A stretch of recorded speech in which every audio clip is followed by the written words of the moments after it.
just a little housekeeping announcement too. If you need to use the restroom, there's a key back on the table there. Feel free to just go back and use that. And the restrooms are down at the 2 minutes level. So that's the basic stuff. Let's get into the InDesign stuff. Thanks for coming out this morning, and I heard everybody was pretty excited for this program, which is great because it's a really great program, and you'll find that as I go along today, I'm going to be pretty complimentary of Adobe InDesign.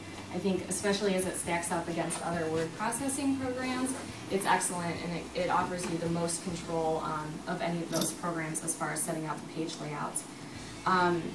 Before I get into the why I think it's so great and some of the functions that make it so great, I kind of wanted to gauge what everybody's experience levels are. So can I see a show of hands of who is already using the program right now, at least at a basic level?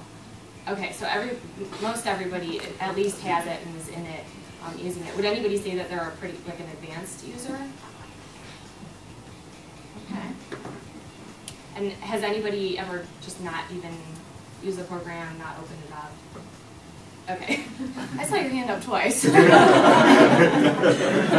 don't know what category you fit into, but I was telling Adam before, I think I'm going to keep it pretty basic today, just to you know, kind of give you the backgrounds, and maybe there's some things that you're using the program regularly, but you may not know about some of the more basic functionalities that can really streamline your work. To step back for just a second and kind of frame Adobe InDesign in the general creative suite, you know, as designers, we're using 3 programs constantly. We're using Photoshop, InDesign, and Illustrator. And they each have their own strengths and weaknesses. You know, InDesign is great with page layout, so combining text and images into one document.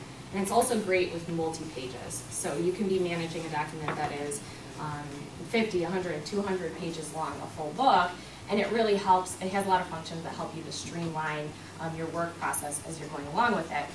Photoshop, on the other hand, you know, as you guessed from the name, is great at manipulating photographs. It's great with imagery and pixel-based imagery, to be specific.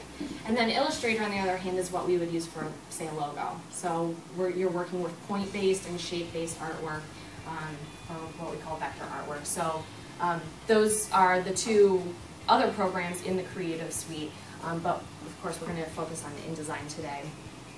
So why is InDesign so great? Well, it provides more so than any other program that I've ever worked in, especially Word. It provides so much control over setting your type.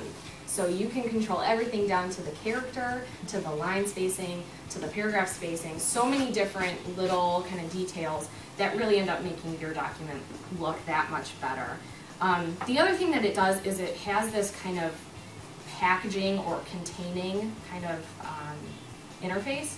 So it's pulling in text and it's keeping it in containers, or it's pulling in images and it's keeping it in containers, but it's not carrying the information of those images. So it's constantly referencing out to these files that are elsewhere, and the great thing about that is that your file size doesn't have to carry that information. So whereas you dump an image into a Word document, that's how much your Word document is going to increase in size. But an InDesign file stays at its size, but it's referencing that image elsewhere, and it could be, you know, a really gigantic image, but it won't slow down your runtime. And then lastly, and I said this before for a second, but InDesign allows you to streamline your workflow, and I'm going to really focus on that today. I'm going to kind of talk in 2 parts, one on type and text tricks, and the other is in imagery. But the real theme here is streamlining your work, so making you more efficient as you're working in InDesign. There's a lot of great tools to do so. So as I'm going along, I'm going to use one of our templates here. And this is probably something very similar to what you would be using in your offices, which is, this is our agenda template. But within an office, to keep branded, consistent materials that a lot of different people are using all the time for a lot of different projects, but still keeping a really consistent look to them. So this is our agenda template that I'm going to be working in. The other thing is that you have a handout right in front of you with some shortcuts on it. And I'm not going to go through each of the shortcuts individually, but if we're talking about streamlining work, shortcuts are absolutely like the best way to do that. And I know that goes from across every program. Is once you start to learn kind of the keystrokes, that'll make your work even more efficient and moving through that. So I will touch on a few of them, but I'm probably not going to run down the whole list of shortcuts. On the right-hand side, though, a lot of the tips and tricks that I'm going to be going over today, I've given kind of like the steps or the different paths to go on so that you can accomplish some of those tricks as well. One of the ones that you'll see me flipping in between constantly as I'm working in here is the W key. So just hitting W, no modifier or anything, switches you in and out of this preview mode. So when you're in this working mode, you see all sorts of lines. You see your margins, your column guides, you see the frames of all the text, and that's simply by hitting W that it toggles in and out of that. So if I hit W then, I get a really good sense of kind of like what that's going to look like when it comes out of the printer. So it's kind of a good way to go back and forth while you're working. The other one is zooming in and out. You know, it's constantly a frustrating thing when you're trying to like zoom in and check a little thing, but you want to see how it affects the whole page. A really quick shortcut for that is, and I don't know how many are PC users versus Mac users, but Command plus or Control for PC users plus is to zoom in, and Command or Control minus zooms out.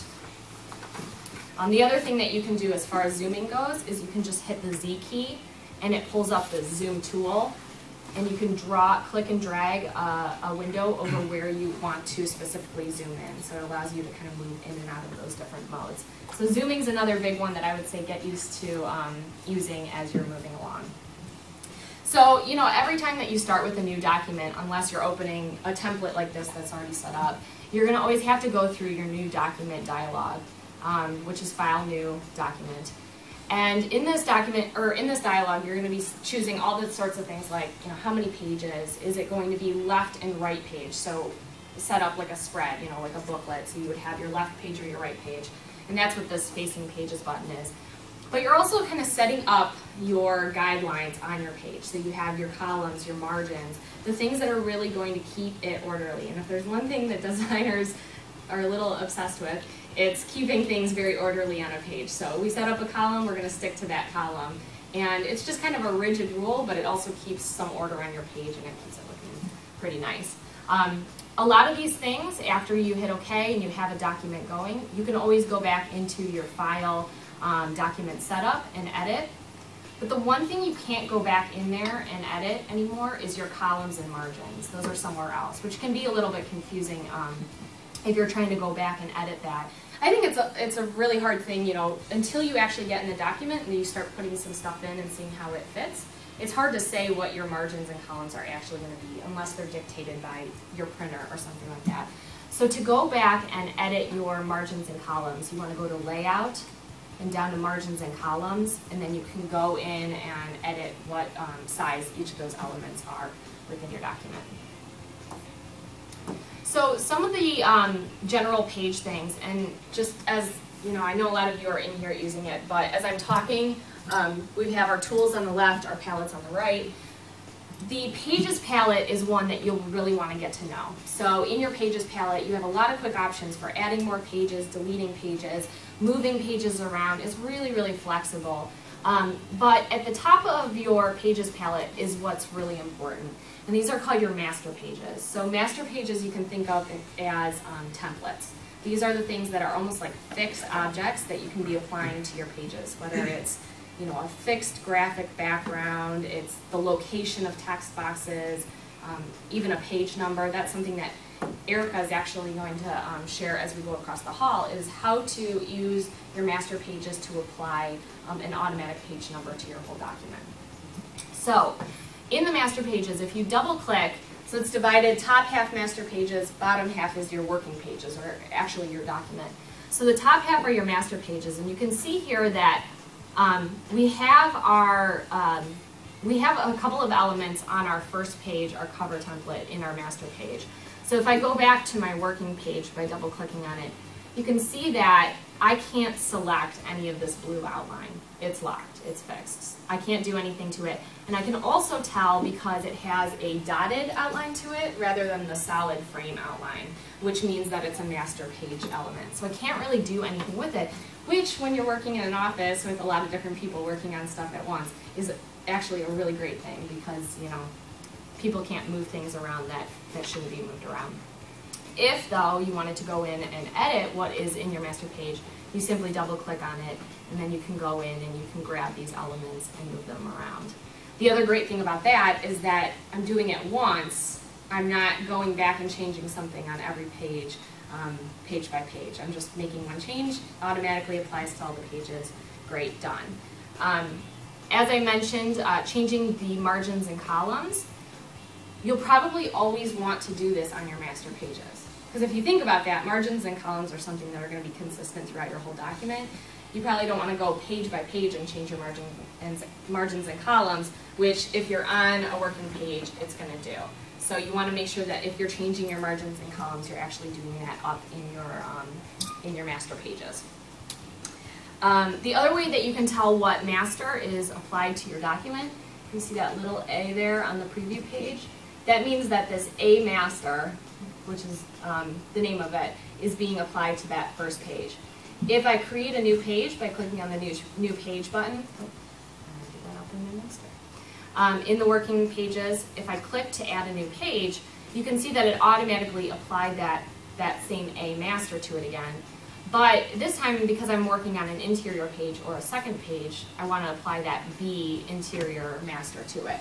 And you can see that it changed to just being kind of a, this is like our basic second page. We have our page number on it. So again, you can just apply that by dragging down the master onto the active working page. Does anybody have any questions so far? Okay, so I don't want to make any assumptions as to what people know as far as text goes. So I'm going to start really basic. You know, to create text, it's the most basic function of InDesign. But you want to use your type tool and click and drag out a text box. And one of the things that a lot of times we do to get a sense of what our page layout looks like before we actually have the content that we're filling it in with, and this is something you would do a lot in something, say like a template, is you fill the text box with placeholder text. So another word for it is like Greeking. It's basically just nonsense text, but it looks a lot like real words.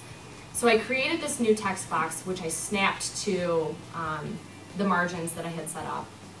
And I'm going to go up to Type and down to Fill with Placeholder Text.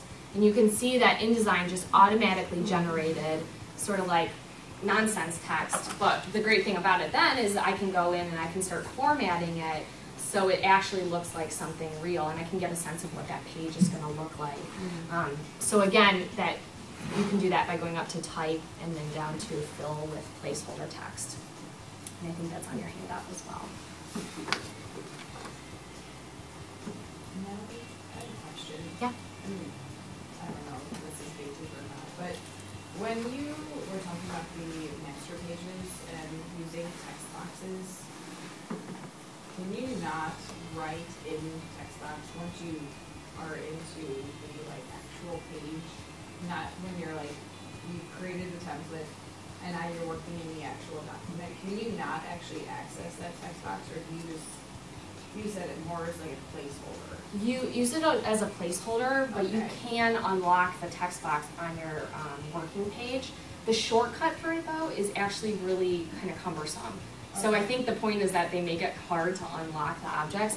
But if you do want to unlock a locked text box, for example, if I went up to this text box here that's locked, if you hit Shift, Option, Command, and then click, it's just Shift and Command, and then you click on the text box, it unlocks it. Okay. I do know, possibly for PC users, and I even do this on the Mac, you can right-click though, and that override button will come up in a list. Yeah. On the screen as well, which might be a little, if you're used to doing the right-click. If you're you can control click on it. If you can control click for Apple or right-click for a PC, it should, if you, I'm trying to remember if it's just on the page or something, but usually the override for the master page usually comes up in the list. Yeah, if you just hit Shift Command, or on a PC it would be Shift Control, and you click on it, it becomes active, and then you can edit it. Okay.